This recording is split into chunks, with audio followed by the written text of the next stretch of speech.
Salut les amis, c'est encore JMN TV, Jean-Marie TV. Vous savez quoi faire? Likez, partagez la vidéo et surtout donnez-nous vos avis en commentaire, c'est très important. Voilà, je vais vous présenter un reportage dans lequel le journaliste que vous allez sûrement reconnaître, je ne fais pas de publicité ici,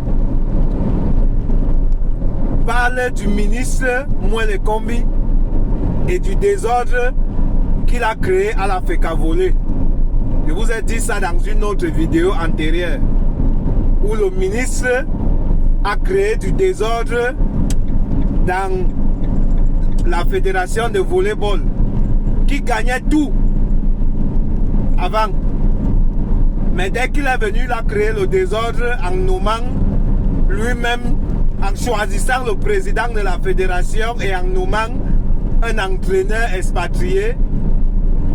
L'équipe a cessé de gagner et en plus on a organisé une coupe d'Afrique chez nous sur place à domicile et on n'a pas pu la gagner. Et pourtant on avait déjà gagné cette compétition 3 fois successivement.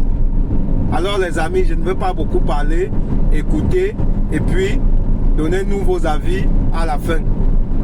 Ciao.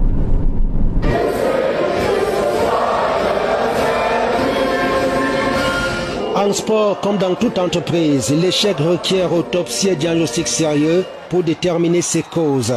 Lorsqu'une fédération ou une organisation sérieuse n'atteint pas leur objectif dans une compétition, des comités ad hoc sont créés pour comprendre les raisons de l'échec.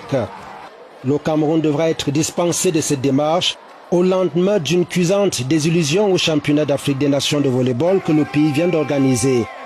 Ceux qui suivent l'actualité sportive nationale savent que le lit de cette déroute a été soigneusement préparé par le département ministériel en charge du sport, en prenant des décisions impopulaires et en envenimant une situation déjà explosive à la Fédération camerounaise de volleyball. Le ministre des Sports avait espéré que le hasard et la chance agissent et conduisent les Lions indomptables de volleyball en 4e sacre continental d'affilée.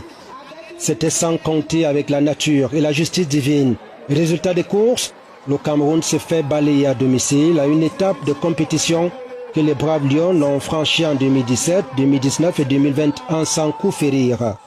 Narcisse Mwele Kombi a décidé de désorganiser une dynamique qui était portée par un entraîneur camerounais, Jean-René Akono, vainqueur en tant que sélectionneur des 3 titres continentaux consécutifs remportés par la sélection nationale féminine.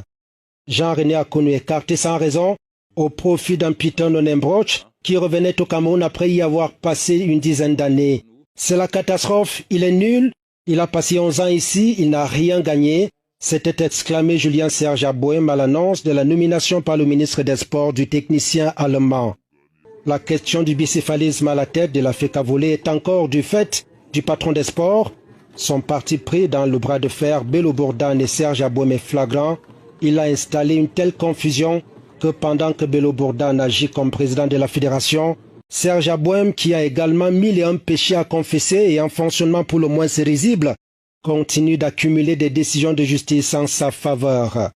Plus grave, dans la préparation de l'échec du Cameroun, des observateurs évoquent un problème de mœurs et demandent au moins une interpellation de Mwele Kombi après sa curieuse poignée de main avec la centrale Paul Ariel Lolomo.